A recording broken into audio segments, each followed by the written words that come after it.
Unisala nimesema Baraki malaikona. thank you Kona hivyo kona. nataka tu uangalie jirani wako Adega chakole kemuliaka kwenye kikomo. salama kwa niaba yangu Kimala ande jirani Seliwake kemuliaka umeshitaji Ikoni ya hali unaonaje siku ya leo uko tayari hiyo Yesu mapenzi asante sana Nitokono nataka tu niwakaribisha kwanza Amina alipoyo karibuni kwa sehemu ya vijana Nasio milika mstoro kwa niaba yangu Alawaeke kama kiongozi wa vijana Areka lupana karibuni sana vijana karibuni wamama karibuni wazee karibuni wageni karibuni watoto karibuni vitabu haleluya Bwana sifiwe asubuhi ya leo kwa mzima kwa sababu ya uhai kwa sababu ya afya kwa sababu ya nguvu mpya kwa sababu yako kwa sababu ya jamii yetu kwa sababu ya nchi yetu kwa sababu ya kaunti yetu kwa sababu ya kanisa pia haleluya Bwana sifiwe kama kuna wageni wale wameona siku ya kwanza mimi ni Nadapa Gabriel na no viongozi wa vijana kuna wengine wanahitaji tunajiona halo tunajiona karibuni kwa sababu ya siku ya leo na karibuni katika neno nataka nishukuru uongozi wa kanisa kwa kupeana nafasi kwa vijana Bwana sifiwe mimi na furaha kwa sababu ya kanisa letu mimi nilianziwa kuwa mentor when I was in I think the class 7 na kuna siku jana nilisema hapa ile siku ya kwanza tu kuhubiri ilikuwa kwa ile kanisa ilikuwa 2012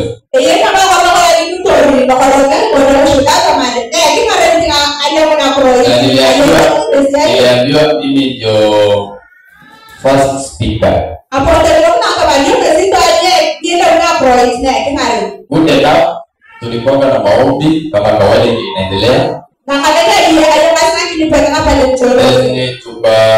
katika hiyo maombi ya jioni sikuwa na uwezo ya kufungua neno hata kunena but kupitia kwa neno la Friday nikapata neno ya kuhubiri Jumapili Friday akanena then I confessed exactly the Friday on Sunday kwa sababu sikuwa na neno ningesema nini Bwana sifiwe nikasikia tu bila ni jina tu sikusema yake lakini kila kitu alikuwa anasema mpaka hata nikashinda nitakunoaje but since that day till now Mungu akaona pia hata mimi naweza sema jambo kwa uwezo yangu akanisaidia na ndipo hata siku ya leo ninasimama na ujasiri kanisa letu liko na nguvu sana kwa sababu kitambo mtu aanze kuhubiri akiwa mdogo mpaka saa hii si jambo rahisi na mimi nashukuru hivyo nasema Mungu asili kuwasaidia na asili kupeana nafasi kwa vijana Bwana sifiwe karibuni katika neno ya siku ya leo nataka nianze tu kwa niseme kwa kasoro kidogo tu. Ni waleta katika neno. Wala kuna Biblia tufungue wote Galatians. Galatians chapter 6. Kuanzia 1. Lakini kwa wakati wangu ni kwa wakati wangu si nitakuwa naongea kuhusu kidogo tu chapter 1 nikuje chapter 2 then 4, lakini wewe mwenyewe ukienda nyumbani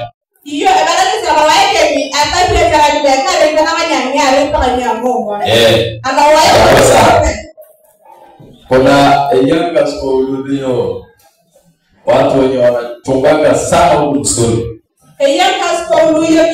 Wale wasema wenye yani wachungaji moja siku alienda tu piga siara yake na kwa hiyo wakati yake akapata nyarada ya Eris twin. Unajua wakati unajua twin wakati unajua inakuwa kaje ni mnyama rahisi ama ni mnyama unaweza kuteseka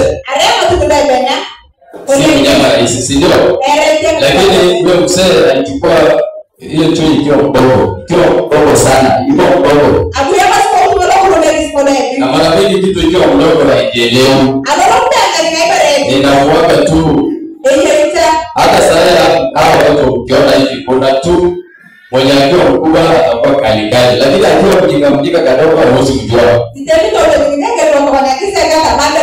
So wewe mzee akachukua ile chui akaleta kwake. Ni mnyama yake tu mdogo anatunza hapa. Akatunza kama inasili kwa kubwa. Inakuja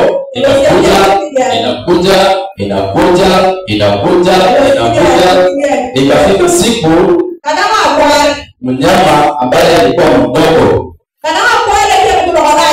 ikakuwa kubwa na ikaanza kufanya matendo mbaya hapo wapi.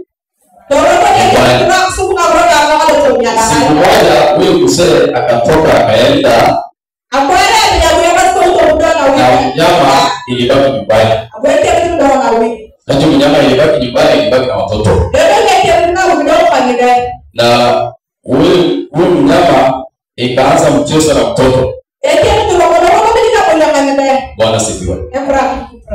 Huyu hapo huku msituni. Mtoto ndiye amebaki na mnyama. Huyu nini sasa atakuwa mkubwa hata anaweza enda. Sasa inafanya alicheza na mtoto kimchezo, lakini alikuja akamuua mtoto.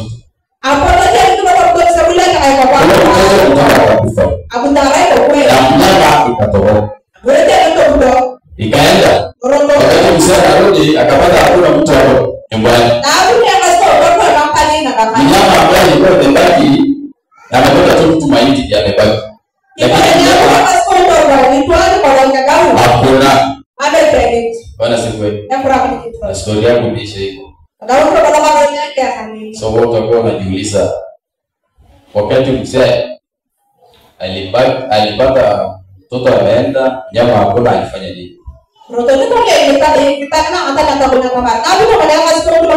Bwana sifiwe. Nataka tujifunze hiyo ya mtu anaitwa Kristo.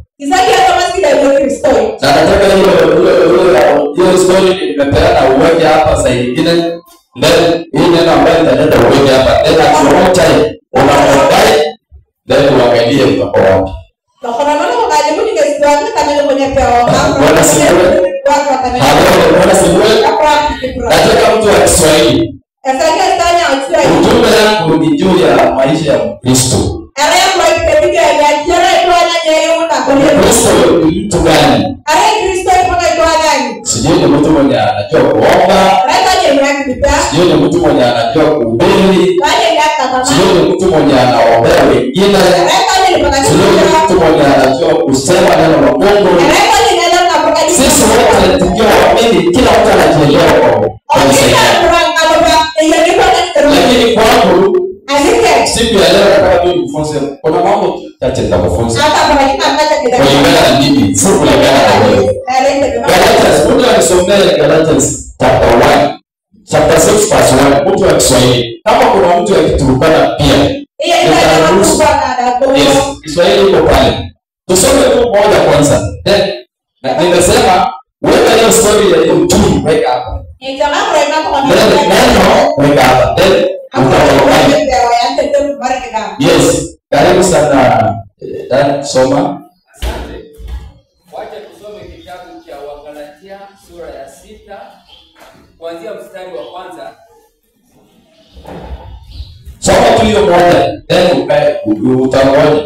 Mstari huo mmoja unasema, ndugu zangu, mtu akikafirika katika kosa lolote, ninyi mlio roho mrejesheni upya mtu kama huyo kwa roho ya upole, ukijiangalia nafsi yako usije ukajaribiwa wewe tena.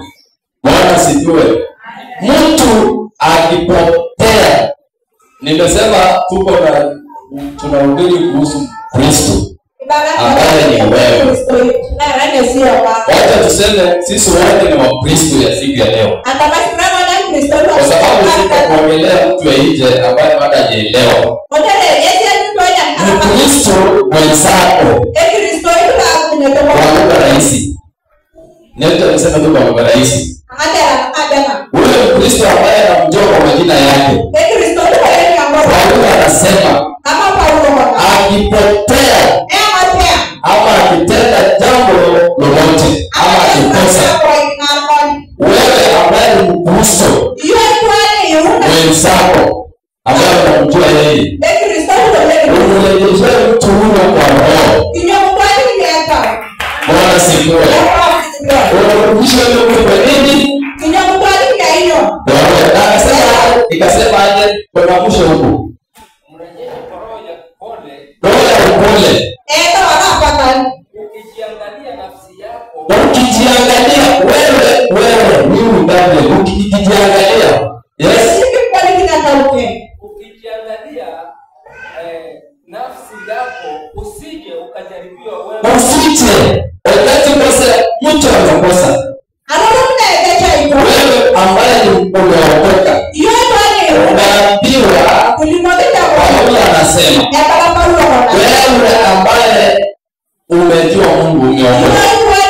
Wakati umejua mwingine amekosa, usitumie maneno yako ambaye inafanya ili wote tunakuwa wote binadamu.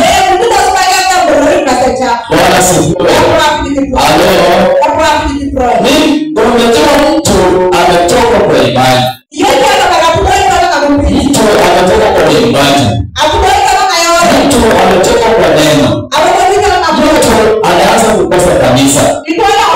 Wewe unajua Mungu maneno gani unatumia ili mtu arudi katika neno. Bwana sifiwe. Sisi tunakosa tukianza kusema matendo yako. Kwa sababu unajua yeye amerudi nyuma kwa udhaifu kidogo. Wewe Kristo unaendelea kupeana habari ya udhaifu yake kwa wengine. Hapo umetenda pia wewe. Bwana sifiwe. Sasa wewe umekosa.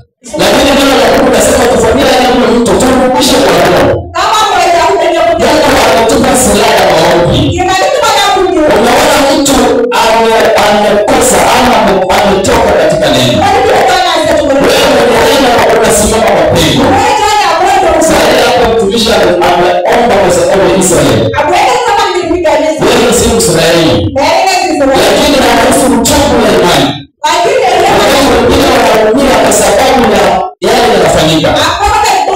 Tunasema tusimame tuombe kwa sababu ya taifa la Israeli. Je, na wewe? Umeona mtu ametenda jambo mbaya ukamrudisha kwa roho? Hapo wewe ni kusema tu huyu nilijua. nilisema hata kidogo. Kuimba chake ilikuwa tu hizi. Ndio ataenda. Wewe ni Kristo. Wewe ni Kristo. Bwana sifiwe. Tunazidi kukosa kwa sababu ya wengine. Tukumbusha siku ya leo. Mtu akitoka usitoe kwa maneno yako. Usikose yeye kabisa.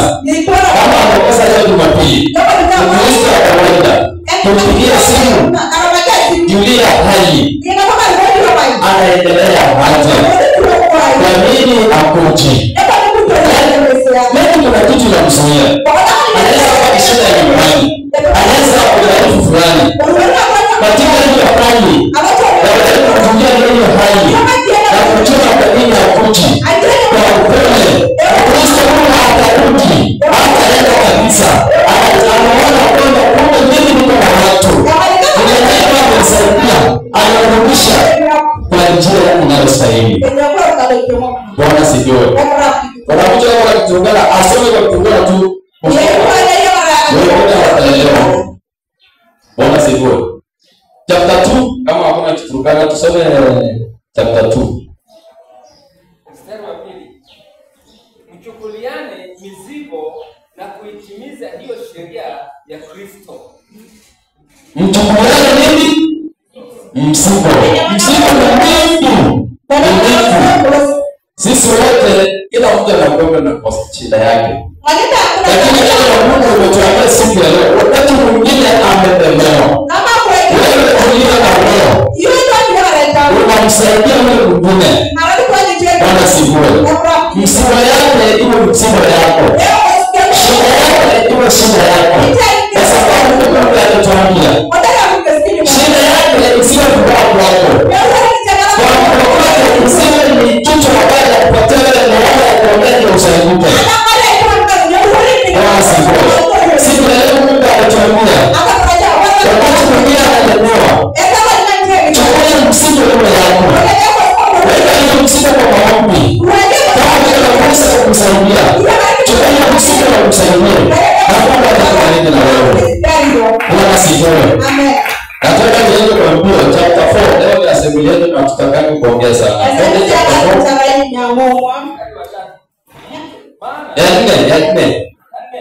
Lakini kila mtu na aipime kazi yake mwenyewe. Kila mtu wewe unaitwa jina yako ya Mungu. Pima kazi yako. Yes. Ndipo atakapokuwa na sababu ya kujisifu ndani ya nafsi yake tu, wala si kwa mwenzake. Bwana sifiwe. Hiyo ni maandiko, si mambo ya mtu.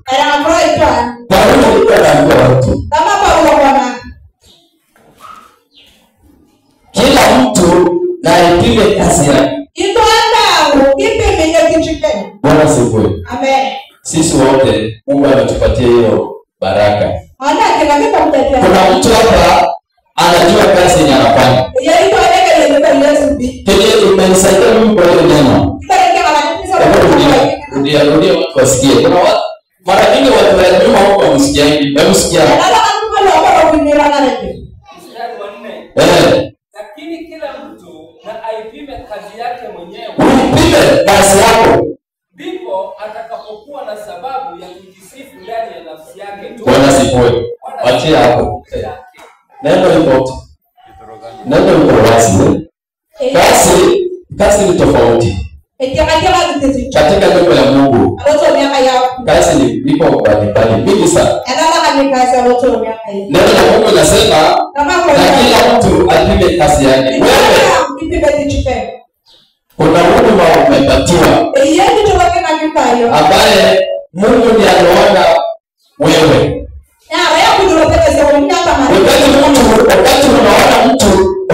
Wakati unaona mtu anatoa maji. Anaona wacha tukua naombe maji ya kanisa. Wewe unataka kumshinda Mungu. Bwana sifiwe. Unataka kushinda nani? Sasa wewe kwa sababu yeye anamwaga darasa moja. Wewe unataka kuwa darasa 5. ushindi nani? Bwana sifiwe. Bwana sifiwe.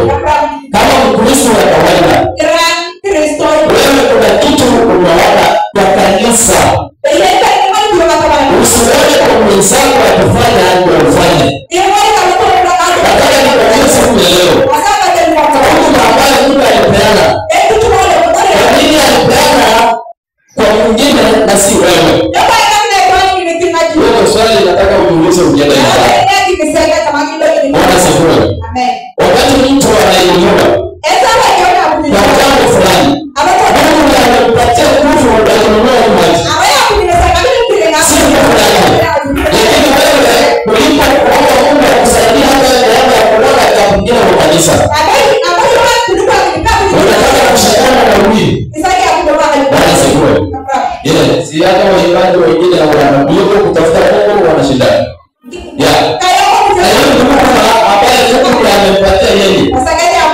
Specific talent ya mtu. So kama ni mwimbaji unataka kuimba kama mwimbaji mwingine, unaonyesha hiyo neema. Bwana sifiwe. Kwa sababu hata hiyo competition pekee umefanya nini? Hata hizi sababu umefanya kosa. Bwana sifiwe. Tukiangalia kanisa, tukiangalia jamii, angalieni mambo gani yako katika jamii yako. Shida gani yako katika nchi?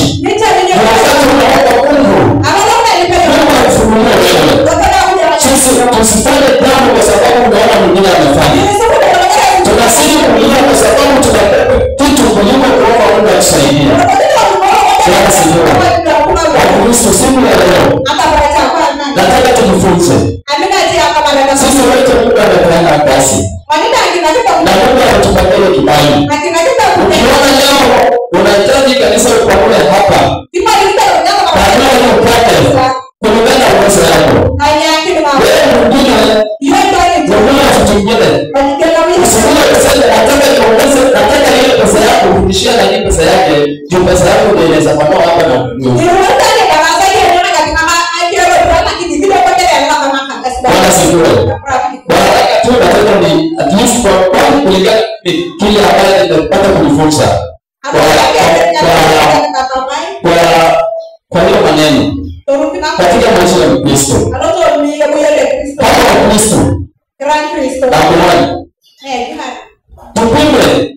Pima mawazo yako. Chapter 1 umeona? Mawazo yako. Nataka unipime. Nataka kusema jambo. Uangalie kwanza. Ni kitu ambayo itatoa mtu ama ni kitu ambayo itafaidi.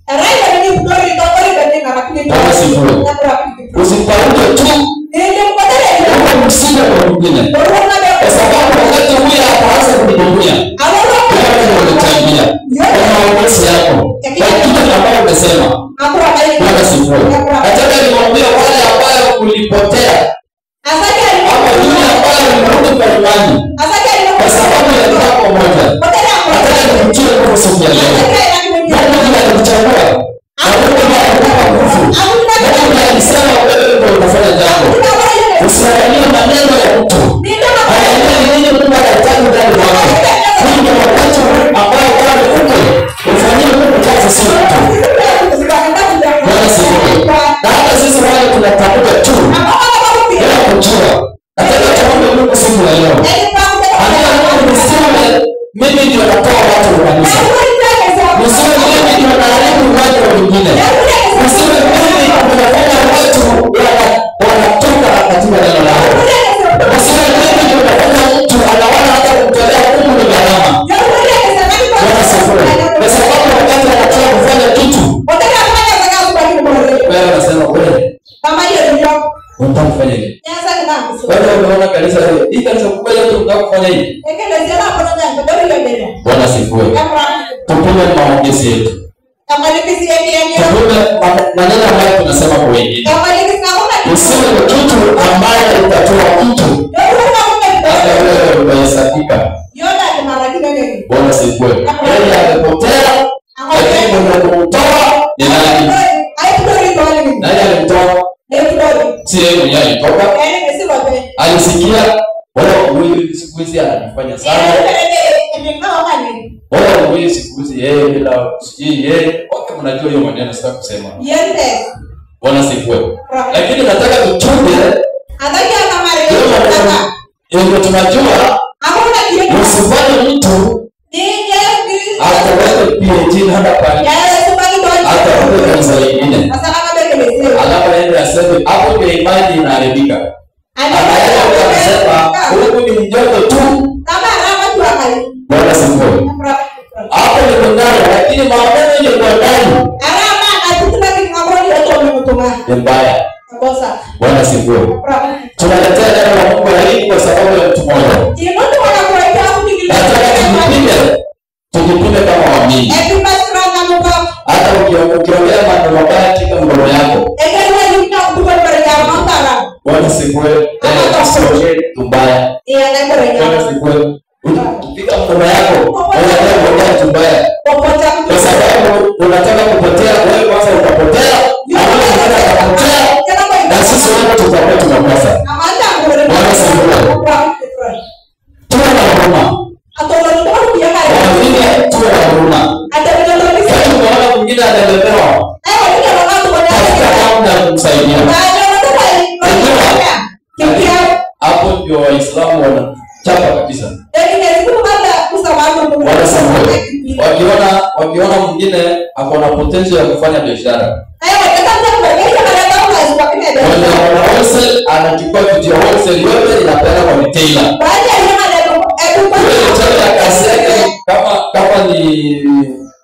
Kama product kama 100 ule anaweka 10. So hiyo 10 ni faida yake.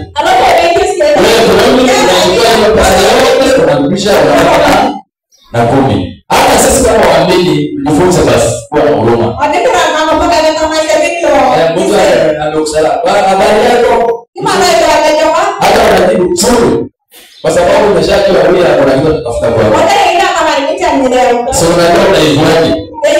So unajua unaifuaje? Ndio ananga. So ndio nataka kusalia wewe hata salamu nakataa kwa sababu wewe msalia. Bwana sifiwe. Wakristo kamili Mungu anatuambia. Neno la Mungu linatuambia siku ya leo. Wakati unaona shida. Nataka kama wewe sio shida. Bwana sifiwe. Kuwa na huruma. Bwana sifiwe. Usiende kusema pia atafanya ndio moja kila siku. Umeonyesha kwa roho. Kama uko na uwezo ndio moja. Usiwe unataka hapana ndio moja kila siku. Wewe ni Kristo. Ule bado uko hapo. Bwana sifiwe. Nataka niseme ya tatu. Kama waamini tusibishane. Kila mtu aipime kazi yake kulingana na uwezo ambao Mungu anakupatia. Bwana sifiwe. Kwa wakati ya Mungu itafika. Wewe fanya kulingana na vile Mungu anakufikisha. Bwana sifiwe. Usiwe mtu mwenye baskeli ya Honda na unataka kununua gari. Bwana sifiwe. Na hapo ndio watu wanapotea. Wanataka kujiweka kwa maisha ya mtu mwingine. Kama unajua unataka wale wako sijui watu wanakwanga. Wewe unajua tu hapa sitaweza. Kuliko kuambia Mungu unisaidie. Unaenda kwa maombi mbaya. Mungu. Yeye anatutea. Ninakosa nini Mungu? Kila mtu amesonga na mimi nimebaki. Sasa niulize kwa nini wengine wanasonga na wewe unabaki? Hapo kurudisha kwa ile story ya ule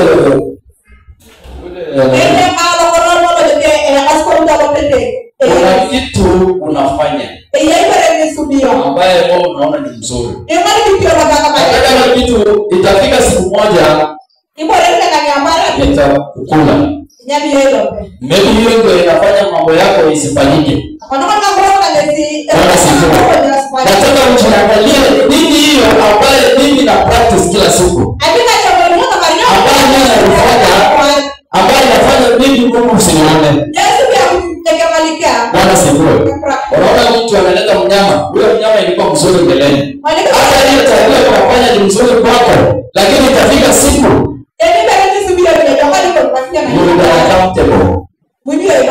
Bwana sifiwe. Wakati wote ya Mungu itakuja utasema. Bwana sifiwe. Yeah. So nataka utoke kwa ile kitu ambao unafanya. Kwa sababu ndio inakufanya wewe wakati unaona mwingine amefanya jambo kwa nyumba ya Mungu, unataka kufanya zaidi yake. Kama huyu mtu amenunua nini ndio hapa? Kama huyu mtu amenunua hiyo nini? Yenye kwa hapo. Kwa nini unataka kununua tena kubwa zaidi ya hii? Na kuna vitu vingi hatuna kanisani. Wakilisha Mungu mwambie kama kuna kitu kinataka katika hii nyumba, unaambia unifungulie akili, fungua roho yangu na nione na nyote. Usifuate kwa mtu na mimi. Kwa sababu mimi ni Mungu. Bwana sifiwe. Kama Kristo, Bwana anampenda. Bwana anampenda. Bwana sifiwe. Ya mwisho. Kama Kristo. Matendo yako usichoke kwa kitu ambacho unafanya. Wewe ambaye Mungu anaendelea kufungulia wewe jambo. Usichoke. Soma chapter 9. Tukimalizia. Leo tumehubiri sana na siku naomba niende sana. Naomba tu tusome hilo kumalizia. Mstari wa 9. Yes. Tena tusichoke katika kutenda mema, maana tutavuna kwa wakati wake. Yes. Hiyo tu. Kama Mungu bado anakuweka. Wewe mama ambaye umeona mwingine akitoka huko, anaona ile kazi wao unafanya hapa ndani. Anaona ni msaa. Nataka nikwambie wewe unaendelea kufanya kazi ya Mungu. Usichoke. Endelea kufanya kitu ambacho unafanya. Mtu asikufunye wewe kwa sababu anachoka. Bwana sifiwe. Wanachoka watachoka. Wewe unaona Mungu anakupa nguvu, endelea kufanya kazi ya Mungu. Usimame mwisho. Bwana sifiwe. Tuendelee historia ya kazi. Wakati ilifika mwisho yake. Matendo yake ndio kukumbuka. Wale watu walikuwa wanasaidia. Walikuwa wanaleta yake. Sema hivi. Ataka kule hapo. Bwana sifiwe. Na hata na wao siku leo. Nataka wale ambao wako wakumbuke kazi ambayo wanafanya. Wacha kabisa kukumbuka kazi yako. Wacha mwingine aseme kwa kazi ambayo unafanya. Bwana sifiwe. Na usichoke. Bwana sifiwe. Karibu sana dada.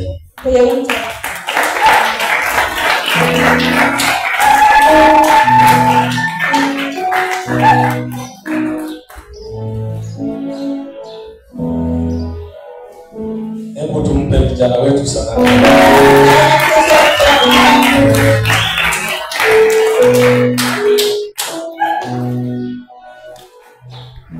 Mimi sina la ziada. Bali nikuambia cha msingi ni kuchukuliana mzigo.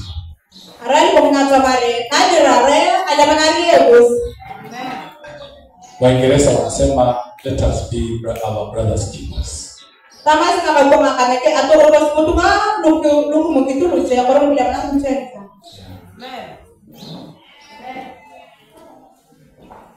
Katika makanisa yetu mara mingi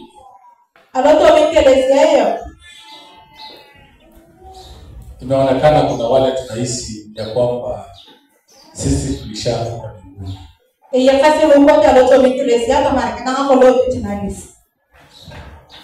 Wakiona mwingine anakosea,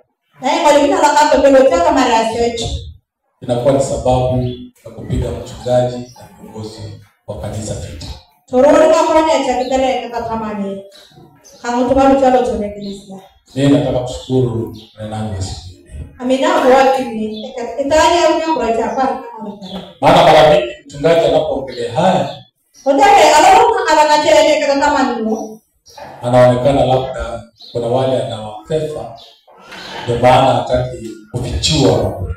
Kimolika kama leo kasi wewe katamani ndisi tutoteka na kakura. Ndio maana naomba kanisa la Kristo. Niseme kurejelea Kristo kama. Jifunze kusoma Biblia kona zote. Katamani akusoma Biblia wewe kitadama Biblia. Wakati mwingine Biblia inatushawishi ya kwamba tuachie anayehukumu kwa haki afanye kazi yake ya hukumu. Hapa maji ya baraka roho ya Mungu katika inataka kujina rage siri roho kumakiri rage tuna. Ambaye Na rage sara. Kwa nini nasema hivi? Yeye bali kwa. Ukisoma Mithali 28:13. Kusoma hiyo kitabu na halali mwingine. Biblia inasema afichaye dhambi zake hatafanikiwa. Itoane mukikini chani ke mama pare na raknere. Bali yeye aungamaye atapata rehema. Bali itoane ni yani ni kwa kingi chani ke yani na polo na ngakaka. Ni arimaki. Yani arimaki no. Kanisa Bwana Yesu asifiwe. Hapo ni kifurahi. Na siku moja kuna wakati nimewaambia hapa niliwaambia mfano wa one of my managers. Bala bwana pia mkato limwaki emswane manager. I had one of a manager who had the grace of patience. Alikuwa na neema ya uvumilivu. Ayakani kesi yakaporoke ayakare etaula haiki. Wafanyakazi wenzangu walikuwa wanakosa kila ukucha. Nitumana asipata ndio kitasubiri asipende kitani kila habari. Hata the word of other managers walikuwa ukikosea unapewa termination letter na neno vibaya. Nikaporo kwa nje ndio yokena kana barua kama anataka wewe. Another people are recruited to fill your position. Nicho tunao yakikale mkumbuko nitalikuwa. Watu mtuwalu che wakana telemara wala masana dosna. Wala mara kutumani je tolema yaunai tolema cha bodo na kunikani halo. What do I want to say? Nani asa ngesi alimu. Huyu manager kwa sababu alikuwa na neema ya uvumilivu. Yakaporo kwa yana taula naikini. Atafuata procedure zote ambazo ziko kwa ile inaitwa service agreement ama ile inaitwa contract letter. Abu yakaporo kuwapa kitayo kwa kitai. Aloto ni atisema. Utapata onyo ya kwanza. Tanya alimatu na neka. Utakopa onyo ya pili. Kila ngare. Sasa ama samahani anakupa ile inaitwa fao ile ya ndogo.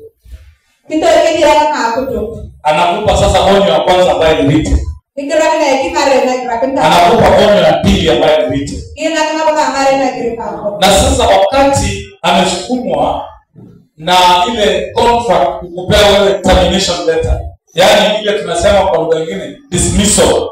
Nene sasa. Ama separation. Nene dikaboro na nganya sasa gidi au kwa hiyo automatically. Ana on. Watinga. Anakuita. Kita nyara. Anakuambia wewe you deserve to be terminated. Banyara jaka Mario etabaka yono upuse.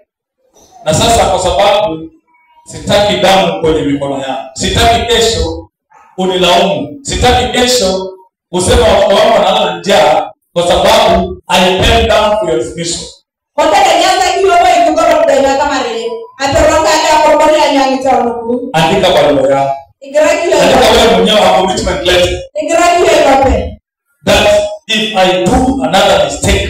Hata mara ngapo kwa kama nitamite. You don't even call me. Nikinyara ngaba. I just go home by myself. Aboja ni kama ya mailope. Mwaipa kama ni kama huyu. Itabaye ni kama problem ngola. I am one. Na sitawahi ile kama huyu. Kwa ngolo. Kanisa Bwana Yesu asifiwe. Amen. Na hivyo ndo, that was the wonder of the day under the watch of that manager. So, ilikuwa tu ukicommit, you don't struggle kukuja kwake. Haraka siku ya gani? Nimesema kabisa kama leo ndo mmerelike. Thank you. You don't struggle to come to him. Ni kama kama ya ndo you just go. So utajilaumu mali hakuna sikana ya komiti kaa chini kusikasa mambo yake. And then next support the same. Na wewe karibu na mwalimu wangu mmoja aliwahi sema utaitwa baba haje, utaitwa mama haje, utaitwa kiongozi haje, ikiwa makosa kidogo tu, makosa kidogo tu inatosha wewe kukuza watu, inatosha wewe kuua, yaani kuweka sumu kwa kitu, inatosha wewe kupata uhusiano kabisa. Na hiyo ndio shida tuliona. Kanisa la Yesu asifiwe. Hiyo ndio changamoto tulionayo kama Wakristo. Na ndio maana neno la Mungu limetuomba siku ya leo. Tunaweza kukulea hiyo mzigo.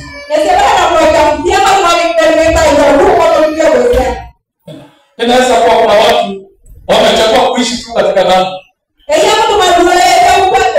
Tunataka anaongelesha, si ati anaongelesha. Hapa kiongozi wake wa idara yake anaongelesha, si ati anaongelesha. Mara mingi tunashurutishwa na watu. Kwa mtu kama huyo atoke miongoni mwetu. Bali never know. Kumbe vitu vingine vinafanyika. Kumbe mtu anahitaji mtu ambaye ako na hiyo neema ya uvumilivu.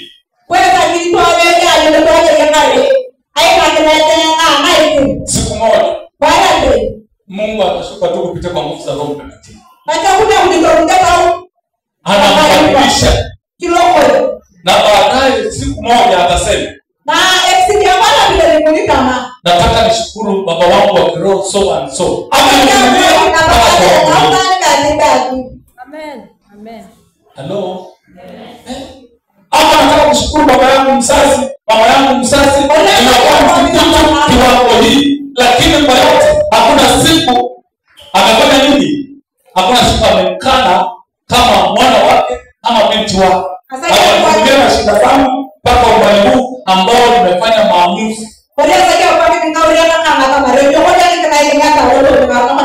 I know majority of us admire instant transformation.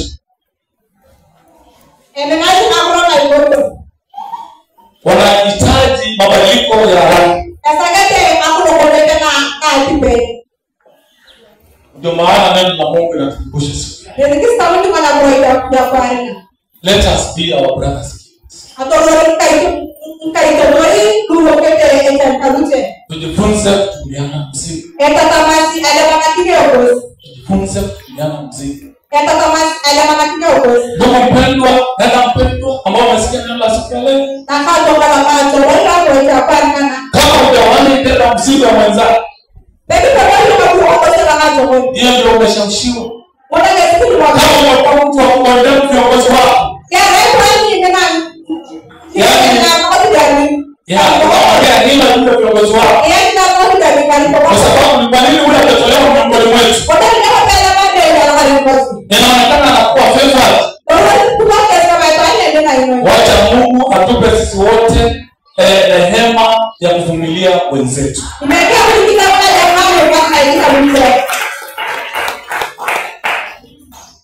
And that's why I love Kenyans. Napenda wa Kenya. Tunapitia mengi. Lakini tuna ile kitu tunaitwa the spirit of tolerance. Yaani roho ya kuvumilia. Unajua Akina mama hapa mimi mnaelewa ile sarakasi kwa mnafanya. Akina mama yeye wako usiweke. Mama umewahi kupata katika hii sinado umekunja hiyo inaitwa nini skirt. Umekunja skirt. Roho ya mama diki kunja kete marema tena. Unarushia mwenzako cheche ya maneno makali kwa uchungu. Baba diki kana kama unasema kuna kama mama. Lakini kuna mmoja anasema kina nakare. Kuna anasema unaache imekena. Na wewe unasema leo utaniona. Baba ya kwanza walikiona. Na unaendelea kukuta skirt tu. Baba diki kama marema hapo. Na wewe unasema uniache. Baba diki imekena. Wewe unabadia. Mwaliki kudogo. Huyu aliyekwambia niache. Ati unadhani atakuokoa? Yeye baba yetu imekena mwaliki kama nikaribiwa. Unadhani atakuokoa? Nikaribiwa. Na alijua hapa utoke tu siku moja. Anakuja kama hapa ate. Mwanaume mmoja alivumilia mambo ya mke wake. Ekile tena kama brada mke. Akorona baibala ndiye akaru. Hapo kuna. Ile baba mnasema wanawake huwa wanatamani kupigwa. Hata wewe si ndio mna response hii.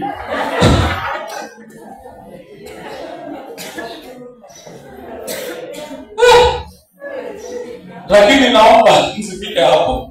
Elipa kwa hapa ndo choyo. Mume siku moja anapiga mdomo mswaki. Ekila bana pia nyanga yako toi. Huyu dada anaishi tu mzima na mume wake. Anaishi tu vizuri na mume wake. Na kaa kwa nini ndio ile nyanja kwa. Kimuru kwa ni bala. Akatamani kupigwa. Sasa huyu jamaa aliachilia tu hii coffee. Yaani hii design. Ndio kama kwa kutaka design. Aliachilia kwa hii design. Hakuna watu wako kutaka.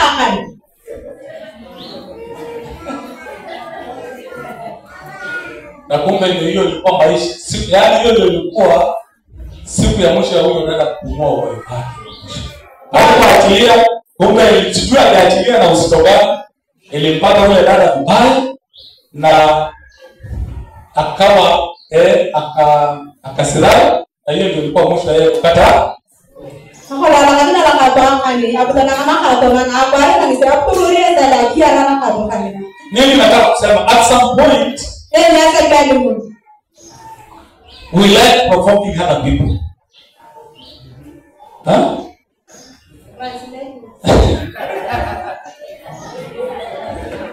Wakati mwingine tunapenda kuchokoza watu. Itafika basi mahali huyu mtu anafanya nini? Ana lose nini? Kuna kitu naitwa losing temper. This person can lose his or her temper. Labda hata si kwa kupiga tu. Anaweza toa tu maneno mawili matatu lakini kuna sumu ambayo itakuumiza maisha yako.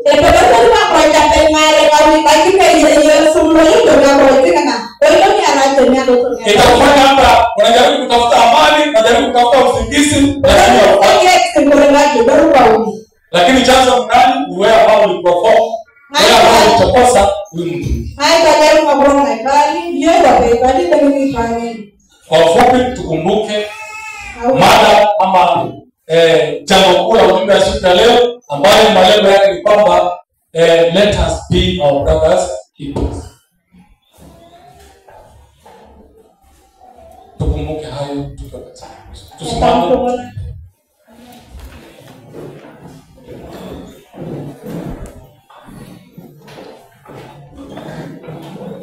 Baba wetu katika jina la Yesu Kristo, nataka nikushukuru kwa nafasi hii ambayo umetupa. Tazama mhudumu wa siku ya leo ametuhudumia kuhusu kuchukuliana mizigo. Jambo ambalo tunakubaliana nayo tukiwa kanisa la Kristo. Ninajua kwa muda mgumu tunayoishi leo, wengi wanaona ni vyema kujishughulisha na maisha yao wenyewe. Lakini nataka kushukuru kwa sababu ya neno ambayo inatukumbusha kwamba wakati tunaona mwenzetu anakosea, wakati mwenzetu ana, ama wakati mwenzetu amekosa, tufahamu ya kwamba tunafaa kuwa na neema ya kumvumilia. Maana hata na Mungu wetu alituvumilia. Ukweli ni kwamba tulistahili adhabu ya kifo, lakini kwa sababu ya neema ya uvumilivu kutoka kwa Mungu wetu, alitupenda ndipo akatuma mwanawe wa pekee Yesu Kristo, ndio tukapata msamaha wa dhambi. Hata nasi tukiwa kanisa lako tujifunze kuwa na roho ya uvumilivu, maana tunapokuwa na roho ya uvumilivu tutapendana na tutachagua kuishi maisha ambayo ni ya kuondoa mzigo kwa wenzetu ambao wameathirika. Leo hii wengi wetu tunalaumu serikali zetu, iwe serikali za kaunti, iwe serikali za kitaifa, kwa sababu ya mambo kwa hukumu. Wengi wetu tunalaumu hata na viongozi wetu wa kisiasa kwa sababu ya vile maisha yanatupeleka, pasipo kusahau ya kwamba mchango wako ni mchango mkuu zaidi. Mchango wako unafaa kusaidia yule ambaye anakuhitaji, maana wewe unaishi na yeye kwa karibu. Bwana utusamehe. Tusamehe masikio yetu. Tunakushukuru kwa kusema nasi. Tunakushukuru kwa sababu ya huduma ya siku ya leo. Jina la Yesu. Asante Mungu. Endelea kumwinua na kumtumia. Asante kwa kila mmoja ambaye anasikia neno lako. Uhimidiwe, utukuzwe, maana unastahili. Kwa jina kuu la Yesu Kristo aliye Bwana na mkombozi wetu ninaomba.